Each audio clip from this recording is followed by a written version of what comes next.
So my name is Terrence Sheflin, and I'm one of the R&D Directors here at Dundas Data Visualization. And today, me and my colleague Rob Siklos are going to be talking about Dundas BI 4, specifically extended integration. I'm going to cover the new Dundas Embed Library in JavaScript, and Rob's going to be covering Federated Authentication. But before we get started, there's a few things to note. First of all, this webinar is focused on the new options available in Dundas BI 4, and it doesn't cover the basics of Dundas BI. So if you're totally new to Dundas BI and you don't know what the heck's going on, I'd recommend you watch some of our previous webinars or attend a live demo so we can show you what the product's all about. As well, this webinar recording will be shared with you following the session, so you'll have the chance to review some of the demos, stuff that we show in here later on. In addition, we have a number of other options to learn more about Dundas BI 4, and this specific webinar is part of our feature series webinars, and we have another one next week that you can sign up for and learn more about the product. And finally, if you have any questions during this webinar, feel free to type them in the webinar questions panel, and we'll try our best to address those. So just a quick recap, the overview of Dundas BI. Dundas BI is an end-to-end BI platform, and it's got features across the board, ranging from data preparation, analytics, to presentation and collaboration, and it's all web-based. So that you can use it on any device with any browser. On any platform. And our administration layer provides capabilities for deployment and enterprise deployment, and multi-tenancy, and built-in version control. And as well as with our flexibility, we have open APIs on the front end, the back end, especially for integration and embedding, which is specifically what this webinar is about. So today I'm going to be talking about the Embed Library, as I mentioned. So I'm going to be showing how to use our new Embed Library and what the capabilities of it. And this is basically an extension or way to make embedding within Dundas BI much easier than it was before. So all of this stuff was possible before, but it's much easier in Dundas BI 4. All right, so here is an example using our new Embed Library. But before I get started, I just want to note that there is a support article available on the support site, and it's called Using the Dundas Embed Library, which tells you exactly that, how to use the Embed Library. It's pretty exciting. It's got everything I'm going to talk about today, including a lot of examples to help you get started. Now, before you start embedding, there's something that we have to address called cross-origin resource sharing, which is basically an HTML browser thing to avoid security attacks. And basically it stops some domains, for example, like dundas.com, from communicating with a different domain, such as your company's domain. So in order to facilitate and make that possible, we have a configuration setting within Dundas BI called cross-origin domain, and it allows you to put the specific domains that you want to be able to communicate with the outside ones, or any of them at all. And again, we have an article devoted to this that you can take a look through, but suffice to say I've already set it up just for demo purposes, but it's very easy to do.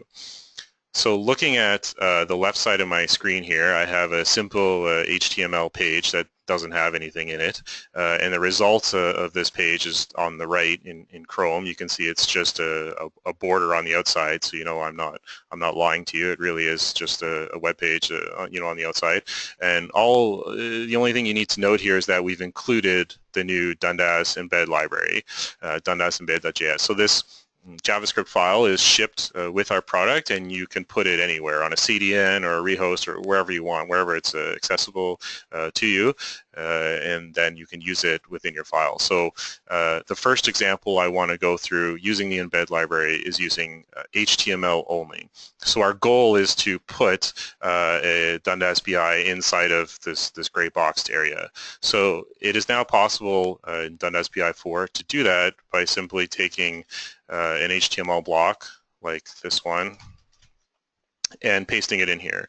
And when you do that, there's some things you have to define, like the class, and then the URL, so in this case I'm just using the sample site, the type, which in this case is a dashboard, and the ID. So when you do all of that and we reload the page, you can see Dundas BI is loading, and now it's loaded, inside of this gray frame. So the gray frame is the outside, and this Dragonwell samples from our sample site is on the inside. So this works really well in a lot of situations, especially when you have an anonymous account like we do here. It works very well with that scenario. But of course, you may have a more complicated scenario. You may have to do some sort of authentication beforehand, and you want to pass that through to the inside thing. So that's when kind of you get into the JavaScript. So we're going to look at a different example that's going to use JavaScript instead to embed. And for the JavaScript example, I'm going to use this dashboard here on my local instance that I made that looks horrible. I'm sorry, but I'm going to use it anyway. So we're going to embed that one inside. So the first thing that we want to do when we embed is we want to authenticate somehow. So I'm going to paste this block in. So what this block here does is it just defines a new div layer with nothing in it, and we've got some script here. So what does this script do? So first of all, I'm just using jQuery because it's easy, but we're waiting until the document is ready, and then we're using our new embed library to call getLogonToken, which is like a one-time token we can use to authenticate. So I'm calling my local instance here. I'm giving it some username and secret password that hopefully you don't remember, and we're going to get a result. And what I'm going to do with that result, just for this purpose, is I'm just going to log it to the console. So when I run this, you're going to see nothing on the page, but when I open up the console, you're going to see down here, we got a logon token with the ID of it, and the message was successful. So that's good, but obviously it doesn't show anything, so it's kind of boring. So let's do something with it. So the next thing we're going to do is actually use it to show that dashboard. So instead of logging it to the console, we're going to do something else. So what we're going to do now is we're going to use the embed library, and we're going to tell it to create using this div layer up here that we put. We're going to say create a new Dundas BI application within that div. This is the URL you're going to use. It's a dashboard. It's not a report or scorecard. It's a dashboard. Here's the ID, and you can give some optional view options. For example, this one has a toolbar and the left menu and the taskbar at the bottom, but I don't want that. I only want the toolbar. And for the logon token ID, I'm going to give it the one that we got from the result.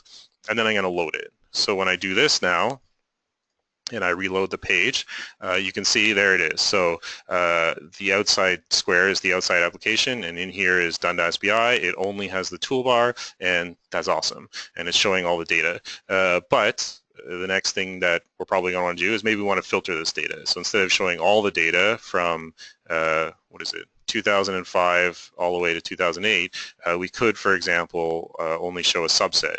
So here on the left side of the screen, I'm just going to set that view parameter from 2007 until 2008. So when I do that and I reload, sure enough, it's showing from 2007 to 2008, and we can verify, yep, it's only got those two bars and only two on here as well. So this makes embedding much easier. It's a much faster process. It's much easier to work with parameters, and we support the tokens as well. So in this example here, I'm going to use the open range token, and I'm going to say go from an open range to 2007. So again, when I reload it, it starts from the open range boundary and it goes to 2007, and we can verify, yeah, it's doing that. So it's just a much easier way to embed and get the options you want and really make it work for you without having to do some of the query string manipulation you may have had to do before. Now, one of the other big advantages to using the new embed library is that, if you want to communicate between the two, you can do that as well. So for this next example, I'm just going to paste this code in here. So now what we're going to do is we're going to wait until this Dundas BI application is ready, and we're going to run a script within it.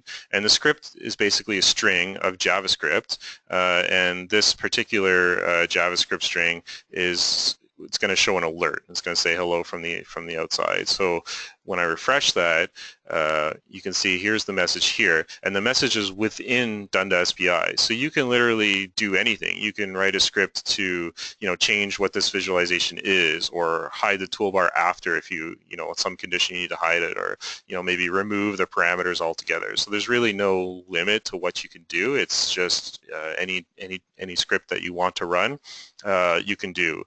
And the communication goes the other way as well. For example, if we wanted to communicate from inside Dundas BI to outside into your outer application, we can do that as well. So if I take this other example here, and we run this instead.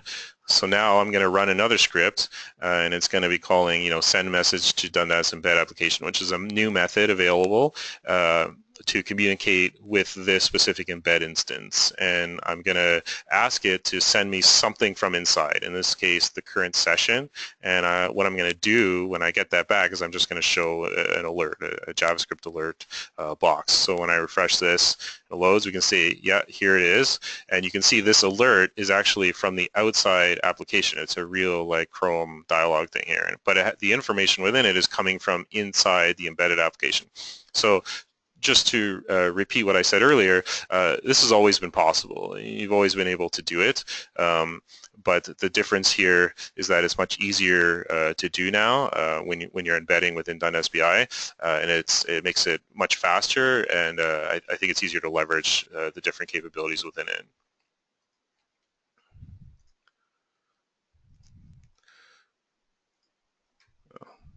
All right, so that's the end of my part of the Embed Library. So next I'm going to be turning it over to my colleague Rob. But as always, if you have any questions about what you just saw in the Embed Library or anything else, please ask them in the questions panel, and I'll try to answer as many as I can. And I'm also going to start another poll while we're just switching here that you can answer in the interim.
Hi everyone, my name is Rob Siklos and I'm the R&D Director of Framework and Tools here at Dundas.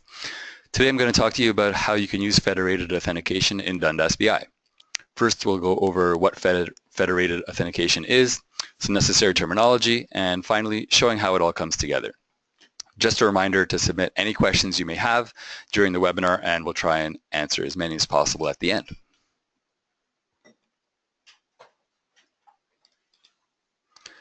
So federated authentication is something that most of you have probably already seen before, as I'm sure you've been given the option to sign into some website using your Google or Facebook account. Back in the old days, every website which needed to do user authentication had to implement it themselves.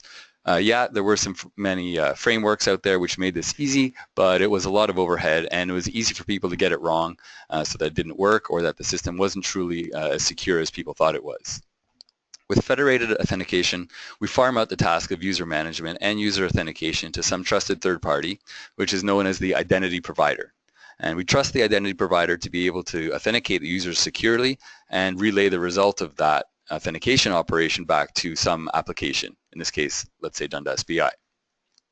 There are a lot of identity providers out there with a lot of different ways of doing things, but luckily most of them implement one or more of the standard federated authentication protocols, and the most common ones of those are SAML 2.0, also known as SAML protocol, WS Federation, and OpenID Connect. Before we go too much further, it's important to clarify some of the terminology that we're going to be using. As you can see, in some cases there are a bunch of different names for the same thing. The identity provider, the first one in the table there, is the system that's responsible for performing the actual authentication. So for example, if you're signing into Dundas BI using your Google account, then Google is the identity provider. The identity provider is also known as the issuer or the security token service. The application is the system that asks the identity provider to authenticate the user. So in our case, Dundas BI would be the application. It's also known as the relying party or service provider, depending on which technology you're using. For instance, if you're using a system that's primarily dependent on SAML 2.0, it's probably called the service provider. If you're using Active Directory Federation services, they typically call it the relying party. Next one is the user. This is the person that actually needs to get authenticated. So you might also see it called subject or the principal, again, depending on what technology you're using or what article you happen to be reading at the time. A claim, which you've probably heard if you've ever heard the term claims based authentication. So a claim is simply a piece of information, and it's usually about a user, and we're going to get into a bit more detail on the next slide, or the slide after maybe. Anyway, finally, there's the concept of federation metadata.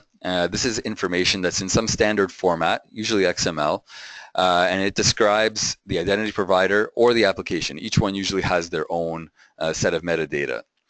The application is typically going to use the metadata from the identity provider to learn about it, and the identity provider, vice versa, it'll use metadata from the application to learn how to communicate with it. So this allows each part to know how to contact the other, how to verify information that's been digitally signed using published public keys and so on. Normally, federation metadata is exposed using some public URL, depending on the protocol. Each protocol has their own slight way of doing it, but like I said, it's an XML document, so it's something that you can also just download from one system and upload to the other if required. Okay, so here's an example flow, and again, you've probably seen this if you've done any sign in with your Google account type stuff, but here we'll do it in the context of Dundas BI. So step one, the user browses to the Dundas BI web application. Dundas sees that the user isn't authenticated, needs to be authenticated. What it will do is construct an authentication request, send it back to the user, and then redirect the user to the identity provider. So in this case, let's say Google. So Google is going to receive that authentication request. It's going to show its login page, and then the user will sign in there. The sign-in happens completely on the Google side. Dundas BI or the application, whatever it may be, is not involved in that process at all. So it doesn't see the user's password or credentials. It doesn't even know how the user logged in. It could be password. It could be some two-factor system. It could be retinal scan or thumbprint or whatever you can imagine. It's totally a black box to the application.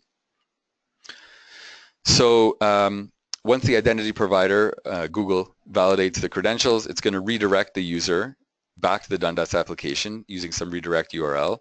And it's going to post back with some authentication response. And the response is going to contain obviously the fact that the user authenticated successfully, but also some information about the user depending on the case, for instance, email address or group membership or the display name.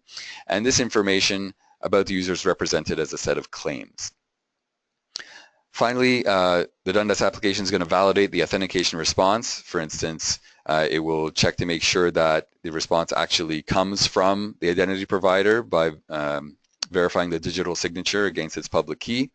And then it'll finally establish the user's identity in the system using whatever information it needs from the authentication response. So that's a long way of basically describing what happens when you sign in with Google. So let's talk a bit about claims. What is a claim? A claim is some information that's provided by some body, an issuer typically, or identity provider, and the information pertains to a subject or a user, or however you want to call it. In the context of federated authentication, the authentication response will typically contain a set of claims about the user that's been authenticated. Each claim has a corresponding type, which is just a string, just a piece of text, and it's arbitrary. But the claim type indicates what kind of information is contained in that claim. Here you can see a table showing an example set of claims from an authentication response. As you can see, claim types are often in the form of a URL, similar to XML namespaces. And this URL doesn't actually have to, like if you type this into your browser, it may not actually go anywhere. It's just some arbitrary piece of text which happens to look like the URL to a web page. However, this URL, just like XML namespaces, is just a convention. It doesn't necessarily need to be in the URL format. As you can see, the last entry in the table there is not so. Also, the claims collection can have multiple claims of the same type that you can, as you can see here, for the group membership. There's 2 claims with the same type of role, and each one is saying that the user is part of group 1 or group 2. So we've got some pretty comprehensive documentation on how to use federated auth in Dundas BI. If you're interested in getting all the details, you can follow the link now or at the end of the webinar. If you're trying to set it up, you can follow that or just search for federated authentication at Dundas BI. In Dundas, setting up federated auth is relatively straightforward, depending on the case, obviously. Everything's done through configuration. So unlike in the past or some other scenarios, you don't need to worry about creating any custom extension DLLs or writing any code. It's all done through administration and config. Out of the box, Dundas BI supports the SAML 2.0 protocol, WS Federation, as well as OpenID Connect. And also we've got specific protocol implementations for Google, Facebook, and the Microsoft account social media providers. So those can be used without too much work at all. Just one thing I want to mention, if you're trying this out for yourself, in order to get the federated auth to work in Dundas, you'll need to install something called the Federated Authentication Module into your Dundas BI installation. This is really simple to do. It's just an option from the Dundas BI Deployment Center, which is what you use to install Dundas BI. There's an extra option there to install the Federated Auth module, and what it's going to do is set up a new website in the Dundas installation called the Dundas Authentication Bridge, and this is just a website that runs alongside the main Dundas web application, and it handles all the redirections that are done in the authentication sequence.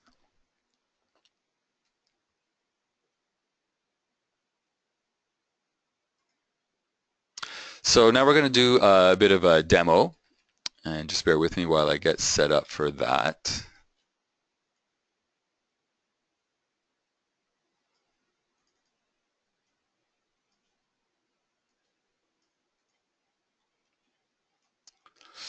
So what we're going to do is set up Dundas BI to be able to use 1 or 2 identity providers for authentication. Again, this means that no user accounts need to be manually set up in Dundas, and Dundas BI is never exposed to any of the user's credentials, passwords, and so on.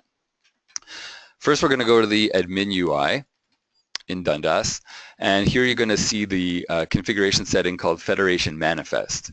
This is a bit of JSON data where you can specify the details of 1 or more identity providers that you want to work with. Here I've configured Dundas BI to work with 2 different identity providers concurrently, which means that users can use either one to authenticate, depending on usually how an administrator has set up their access to Dundas. This is kind of a contrived scenario, which I've done for the demo because there's two different providers in two different ways. However, this may be a valid scenario if you've got a single Dundas installation where both internal and external users will authenticate and they come in through different means. For instance, internal users may use the enterprise, the organization's identity system to get in, while external users that aren't part of the organization may log in with their Google account just so that you can track what they're doing if they're viewing public data on your system. So each provider has an ID. So if you look at the top one, it says here ADFS-SAML2. So that's an ID, which is an arbitrary string that you get to choose. And also it has the name of the protocol. It's called the protocol ID. So for the top one, it's using the SAML2 protocol. As you can see, the first provider configuration is for ADFS, that's Active Directory Federation Services. Active Directory Federation Services is a layer that sits on top of Active Directory, and it exposes the ability to authenticate using Active Directory as a backend, but it exposes the authentication through the standard authentication protocols for federation, such as SAML or WS Federation or OpenID Connect, and it gives you the whole web experience that you'd see in a typical scenario like that. So again, I've specified the ID here as ADFS-SAML2. To get things working in this case, all I really need to do here is specify the URL of my identity provider's metadata document. So this is a URL that I got from, let's say, my Active Directory administrator, and it's here I'm running a test Active Directory on a virtual machine in Azure. So you can see it's got some federation metadata.xml, and this is a standard type of URL for Active Directory Federation Services. So I'm specifying the identity provider metadata location, and I don't really need to put anything else there. I don't need to put any sort of keys or specialized configuration to get things working. I've also specified a value for group here in the account auto creation mode. You can read more details about that in the documentation, but I'll give you a quick explanation. This property tells Dundas BI what's going to happen if a user authenticates through the identity provider. So let's say they've authenticated through Google, but they don't have any pre-existing account record in the Dundas application. If the value is group, like it is here, what's going to happen is that Dundas BI will automatically create the account record if there's a group name in the system that matches one of the groups from the claims. So if the authentication response comes back from Google or Active Directory Federation Services and it says the user is part of group 1 or part of domain users, if there's already a group record for Dundas with that same name, it will let them log in and automatically create the account. The second provider that's set up here is for Google authentication. So I've given it a Google Auth ID, and I've specified the protocol ID as the one from the list for Google. In this case, I've set up the auto creation mode to open, which means that regardless of whether the account exists or not, or regardless of what groups the account belongs to, the account record will automatically be created if it doesn't already exist, assuming, of course, that they successfully authenticated with Google. As you can see here, the different authentication protocols may need different kinds of information. So for SAML2, you often only need that identity provider metadata URL. For Google, you don't need that URL, but you do need to specify a client ID and a client secret, which are pieces of information that would have been provided to you by the Google API manager when you registered the Dundas application there for federation. You can't see the client secret here because I've put it off to the side. So let's walk through how to set up the Active Directory Federation Services scenario. The first thing I need to get is the federation metadata URL for the application, so for Dundas.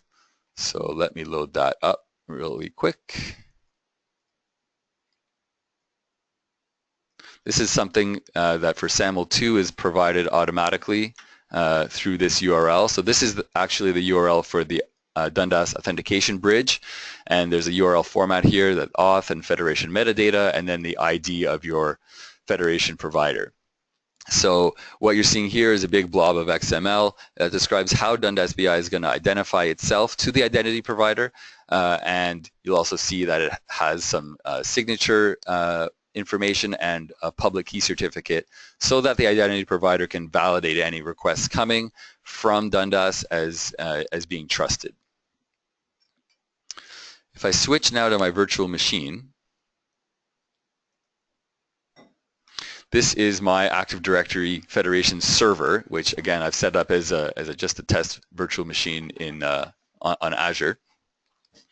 What I can do is set up a new relying party trust. You get a wizard, and then here I can paste the Federation metadata URL like this one, and when I hit next, it will automatically download that information and set up the registration for the Dundas application here so that it trusts it. In some cases, you may not be able to access the Dundas server because it's on the other side of some firewall, and that's fine. You can always just save the XML document and then import it here manually. So as it happens, I've already set this up, so let's take a look at what's in there. If you look at the endpoints here, you can see that ADFS already knows a bit about the Dundas application, and it's going to need this information later when it has to redirect the user back to the application, once the authentication is successful. If we take a look at the claim rules for this registration, this is something also that I've set up. You can see what information is going to be sent back to Dundas once the authentication is successful. So here I've got it set up to include the email address, the display name, the account name, which is in this case the user principal name, as well as the names of any groups that the user belongs to. So I've set up my Dundas installation with a custom logon URL so that whenever I need to log on, it's automatically going to redirect me to the Federated Authentication system. Just before I do that, I'm going to show what accounts have been created. So there are no users set up here, but I do have a group set up called domain users, which means if you're a part of domain users in the Active Directory system, you'll automatically get an account created for you according to the account auto creation mode. And I'm just going to start a fresh Chrome. So I'm going to paste a logon URL for Dundas BI, and it seems to have remembered my credentials. What normally would have happened, let me try and clear my browser data to show this again.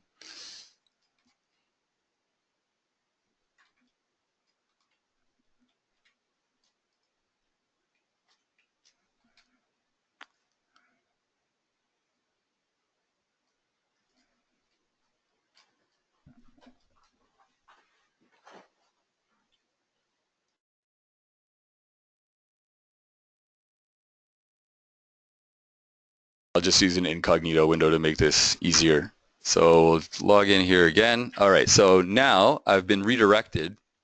If you look at the URL, you can see I've been redirected to a totally different server, which happens to be the URL of my Active Directory Federation server. And the page that we're seeing is actually served up by that ADFS server that I've got running on that VM over there. When I sign in, let's see if I can remember the credentials here.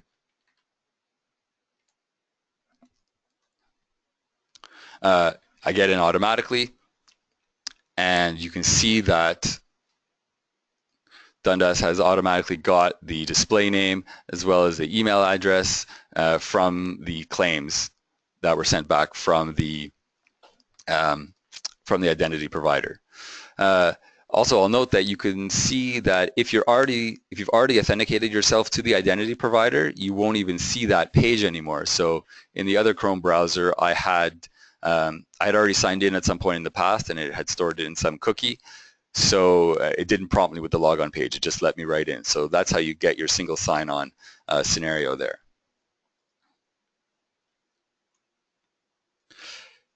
To test out the Google authentication scenario, I'm going to paste a specific URL that tells it to use Google. And so you can see here again, I get redirected to the Google login page this time.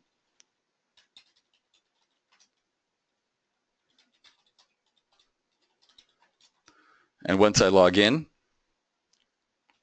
you can see that it successfully got my display name, it got my email address from the Google provider.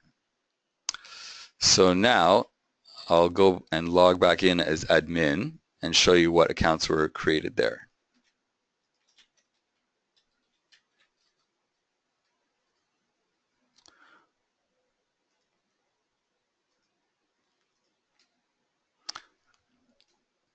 So first you can see that the user for my Gmail account is already there, and the type is external user. The external part means that the account can't log into Dundas BI directly. It's only allowed to get in through a federated authentication from Google. For the test user account that came from ADFS, there are two things to notice. First, there's the domain user's external group account, which is what I showed before. And next, the type of the test user account is flagged as virtual. Virtual accounts is what you get when you use the group-based auto creation. And what it means is that if the claims no longer indicate that the user is part of any of those groups, they won't be allowed to log in anymore. So if in Active Directory the user's removed from any groups that are set up here and they try and log in, they'll get an error and get redirected back.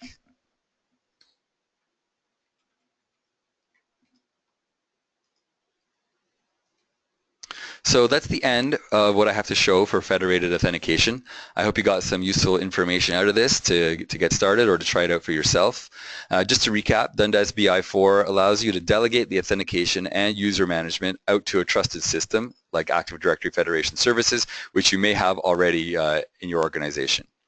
The main benefits of this are centralized user management within your company, as well as keeping all the user authentication into the same trusted identity system. So you're not exposing Dundas BI or any other application to users' passwords or other types of sensitive information.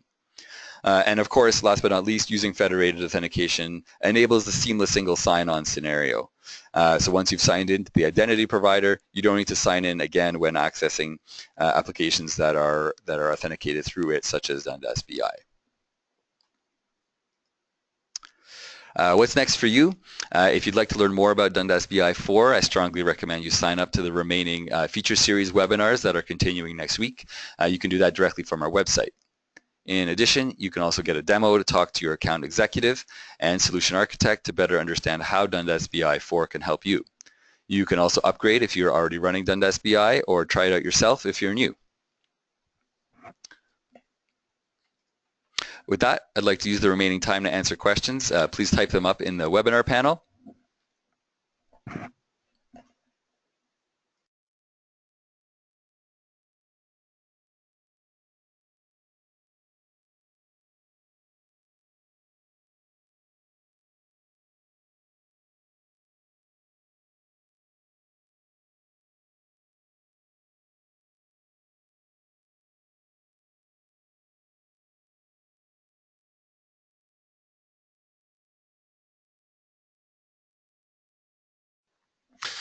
So hello, this is Terrence again. One of the questions that we had was regarding the credentials in plain text in the example that I was giving for the Embed Library.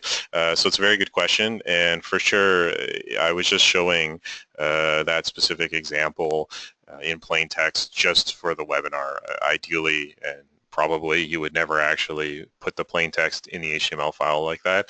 I was just showing how to get it. So the other options are, using getting the token beforehand through your own application or through a custom provider, using single sign-on either through Windows or through the federated authentication that we just showed, or any other method of getting the session ID or the query or the login token. So there's a whole myriad of options provided to you. I was just using the simplest and most direct example just to show you how it could work in that scenario.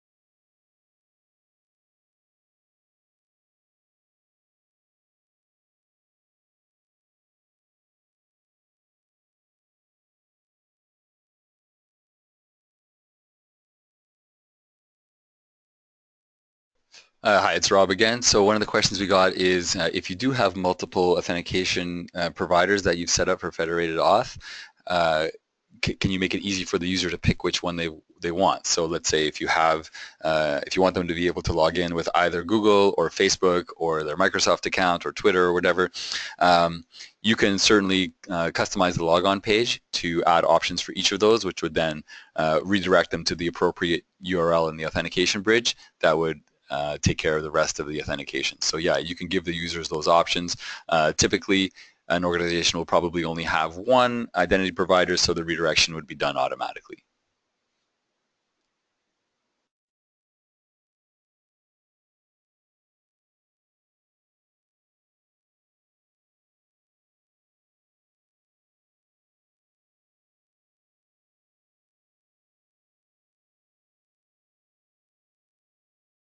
All right, so another question is how does the security or how do the account privileges work differently when you use federated authentication versus when you use the account system that's built into Dundas BI?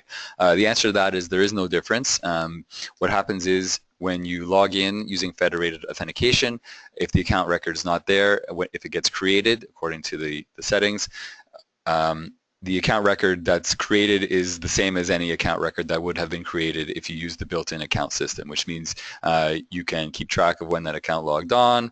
It has an ID that's maintained every time they come back, so you can see what they're doing. You can assign privileges. You can allow them to access specific dashboards or reports, or deny them access to other things.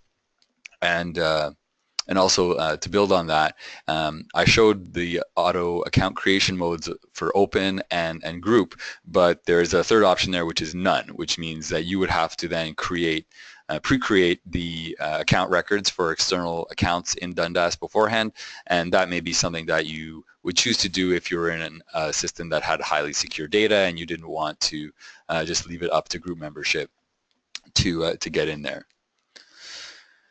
So another question would be how to use OAuth to authenticate users to go directly to the dashboard. Typically, OAuth is something that is built on by OpenID Connect. So OpenID Connect is a system that uses OAuth under the covers to do the authentication. So if you've got that going, if you've got an OAuth system, more than likely it will expose an OpenID Connect a way to use OpenID Connect with that system. And if you are trying that out and you run into trouble, by all means send us an email and we can take a look at what might be going on there. Just because the OAuth is something that is not directly supported, we support it through OpenID Connect.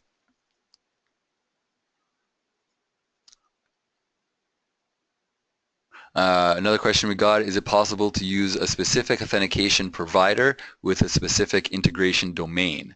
So yeah, if you have multiple domains that you want to work with, you could certainly add different providers, and you can set up the incoming users to use different URLs that would select a different provider, or you can even have different Dundas BI systems set up that are configured to have a different default authentication provider. So you may have one for internal users, you may have one outside your firewall for external users, and they would select the default authentication provider depending on how you've configured each one independently.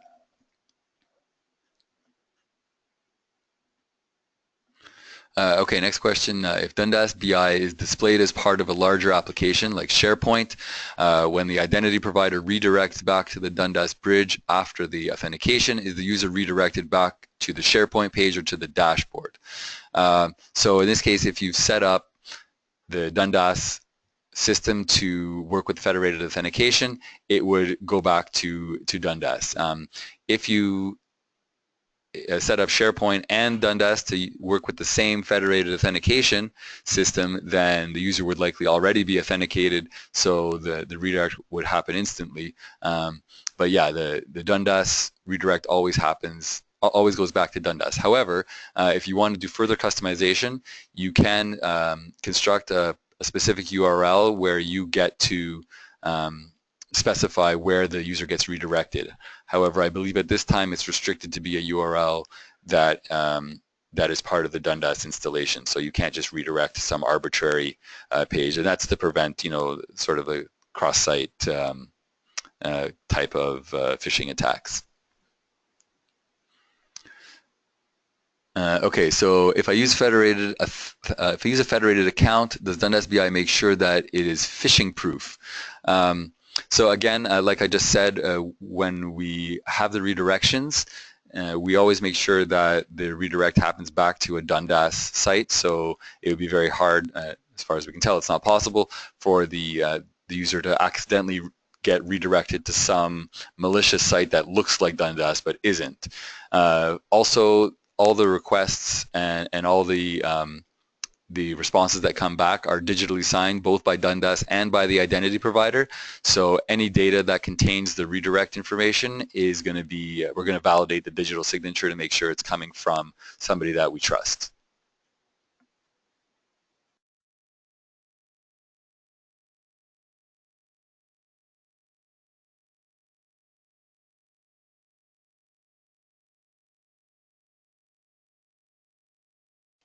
Okay, looks like that's it. I'd like to thank you all for joining, and we're looking forward to getting your feedback on this new version.